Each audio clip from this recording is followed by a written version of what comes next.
Hi, and welcome. You're listening to the X22 Report. My name is Dave, and this is episode 945B, and today's date is April 14th, 2016, and the title of the episode is Obama and the FCC are now pushing to control the Internet.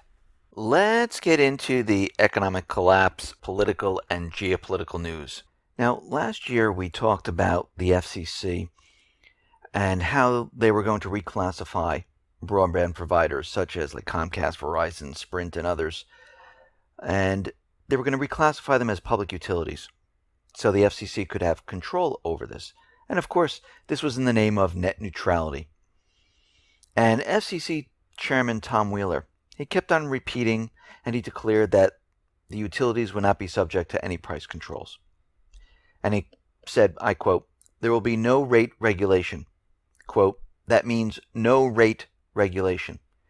So that seems pretty clear, but we knew at the time that this whole entire illusionary agenda that they were putting together to convince the people that this was all for net neutrality was really to control the internet. And they would have to do this very slowly. And this is how they do things, because we've seen these things in the past, especially with like income taxes, with Obamacare. And they do it very slowly, saying, oh, it's only this group of people. Then they bring it out to this other group of people. And before you know it, they have full control. And this is what they're trying to do with the internet, because we know right at this point, they want full control of the internet, period.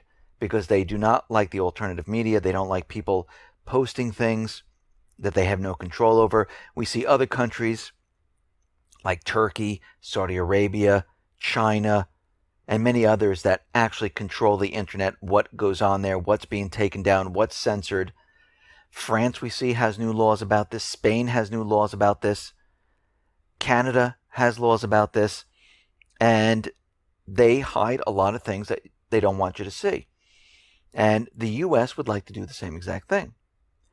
And what we're seeing right now is that Representative Dan Kinzinger wrote up the No Rate Regulation of Internet Access Act, H.R. 2666, forbidding the FCC from regulating rates. And with the bill heading for the House floor, as maybe as early as Friday, Wheeler has changed his tune, arguing now that the legislation would undermine his agency's ability to enforce the new net neutrality rules and other FCC rules that they would have to implement. And the Obama administration shares his views, and he's saying that he will veto this. And he went back and said, well, what I said in the past, it didn't mean price controls applied in individual enforcement actions under net neutrality and other rules. So we can see that they lied. Once again, they lied to get their way. Now that they have their way, they're going to continually lie until they have full control of the internet. This is how this game is played. And they do it very slowly. They wait for a certain period of time to pass. And they don't move very quickly. They don't, say, okay, let's take and make the internet and these companies public utilities, and the next day they don't come out and say, okay, we're controlling everything. No, they do it very slowly and methodically. So people don't realize what's happening. That people forget about it and don't follow up. The corporate media doesn't report on it. Well, they don't report on anything. But we're following up on these things. And we're looking at it and we see what they're trying to do. It's almost like the body armor that the U.S. wants to ban with H.R. 378, which would prohibit the purchase of ownership or possession of any type of enhanced body armor by civilians. Now, way back in 2015, the act caused a stir. People were very upset about this, like, why can't we protect ourselves? Why can't we wear body armor? And we see that back on January 14th, 2015, Representative Michael Honda, we see Robin Kelly, Danny Davis, they proposed this bill, And it makes no sense because if you believe their story that there's terrorists, there's active shooters, and everything else, why shouldn't we have the right to defend ourselves? I mean, the U.S. government, whenever they take over a country and they put in a puppet government and they're attacking, al-Qaeda, which means the people of that country who want the puppet government out, they always say the country has a right to defend itself against these types of people. Why don't the people of the U.S. have the right to defend themselves with body armor, to protect their families, to protect themselves from all of this they're telling us, if we believe what they're saying? If they're telling us there's active shooters, why wouldn't you want a gun to protect yourself? Why wouldn't you want to wear body armor? If there's terrorists, like they're saying, why wouldn't you want a weapon? Why wouldn't you want to wear body armor? You would. So what's the real reason that they don't want the people to wear the body armor? Because they realize once everything starts to fall apart, riots start, and the U.S. government needs to control the people because it is a threat to their authority. They don't want people with weapons or body armor because it's much easier to control the people without any of that. And if you go back in history, you see time and time again those people who had their weapons taken away, who had no protection, the government walked all over them, killed them, controlled them, and forced them to do things they normally wouldn't do. So this bill needs to be vetoed. This bill shouldn't go anywhere. And this is another thing that we are continually following up on. Now, out in Afghanistan, we realize the U.S. is never going to leave this area. The whole thing was fake, phony, and false from the beginning when Obama came out and said, I'm bringing the troops home from Afghanistan. No, that's because Karzai at the time wouldn't sign the bilateral security agreement allowing the troops to be in the country. So John Kerry helped out with the new elections to have Ghani put into power and to sign the bilateral security agreements. Now they're out there saying, listen, we need more troops in Afghanistan. It looks like al-Qaeda is back in Afghanistan. And they're very active. And we need more troops in the area. And again, this is all propaganda. This is all about bringing the troops back into Afghanistan, using al-Qaeda, the Islamic State, or any other terrorist group that they think up to scare us into doing what they want. Because all these terrorist groups are created by the CIA, U.S. government, MI6, Assad, and other coalition countries that are along with this. So all of this is complete and utter propaganda to scare every single person into doing what they normally wouldn't do. And they've been using this trick for quite a while. Now, out in Ukraine, we realize that Yatsenyuk is stepping down, and we saw right after the Dutch referendum vote where they're saying, yeah, we don't want Ukraine in the EU. We see that Yatsenyuk was kind of forced out, and they're bringing in this new prime minister, Groisman, and he is pro-EU, and it looks like this was the exact reason why Yatsenyuk stepped down, because many of the people in Ukraine didn't like him. He was put there into power by Victoria Nuland even before the coup even started. And it looks like they're trying to get another prime minister in there to follow up on this, to try to get Ukraine associated with the EU. And it looks like this is exactly what their plan is, because this was their plan from the beginning. This was the whole coup d'etat was about how Yanukovych was going with Russia instead of the EU, because he looked around and said, whoa, wait a minute. Greece, Cyprus, France, Spain, Italy, they're all in a huge amount of debt. Why would I want to go with the EU? There's more and more debt. Let me look at Russia. Oh, Russia seems like a better choice. Let's go with them. And that's what he did. And the US, the EU, said, oh, no, we can't let that happen. And this is why they had the coup d'etat, where people out there like, we want the EU, we want the EU. And we see right now, this was the whole entire plan from the beginning. Of course, Ukraine is in a strategic location on the Black Sea. We also see it borders up against Russia.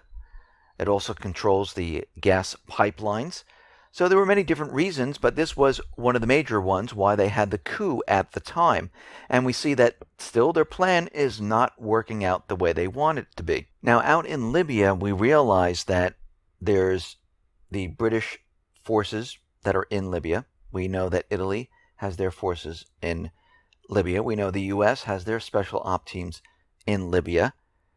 And we see right now that Britain's SAS shadow war in Libya, well, Foreign Affairs Committee Chair Crispin Blunt, he wants this explained to the public. Blunt said that although the French had made public their own special forces operations in Libya, the UK government never said a word to its people. And he wants an explanation of why this is. And the only reason they found out is from Jordan, who was working with the SAS troops in Libya. And we can see at this point that each one of these countries has some type of special op team inside Libya, because we know what's happening right now. We have reconnaissance missions. We have special op teams inside the country. NATO at this point is saying, and this is coming from the Secretary General of NATO, saying that the alliance stands ready to help. We are ready to go into Libya if Libya wants military assistance. He says we are not planning for a combat mission, but if Libya, the new unity government, invites us in, guess what? We are standing by and ready to go. Britain right now is offering about 1,000 troops to contribute to a larger mission inside of Libya alongside Italy troops. And we can see all they're waiting for is the unity government to come into full power.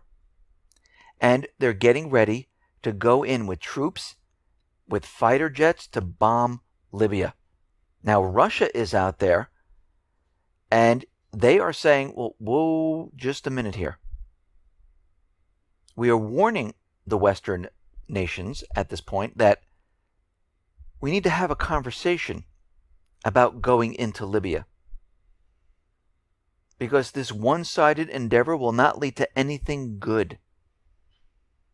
Well, their mission is to keep the government in power, to remove anyone that opposes this puppet government, and to take control of the entire country so they can pump out the oil and use the dollar on the oil.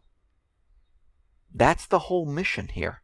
And this is why we see Obama continually saying, this was my biggest mistake, because they're preparing everyone for the follow-up. This is why he's out there saying all of this at this point in time. Now, we understand that Syria has had their parliamentary elections. We see the Islamic State was trying to disrupt the elections, trying to get people not to attend, trying to block people from voting. Now, of course, they got their orders from the United States government central bankers, because it is the proxy army, saying, listen, try to block as many people as you possibly can, because we need to rig these elections to show that people are not for the government. The people are not for Assad. This is why the U.S. is out there saying, we dismiss these elections. This is really not the will of the people. Well, actually, it is the will of the people, because these elections are being internationally monitored. Not like the U.S. elections, which they're not.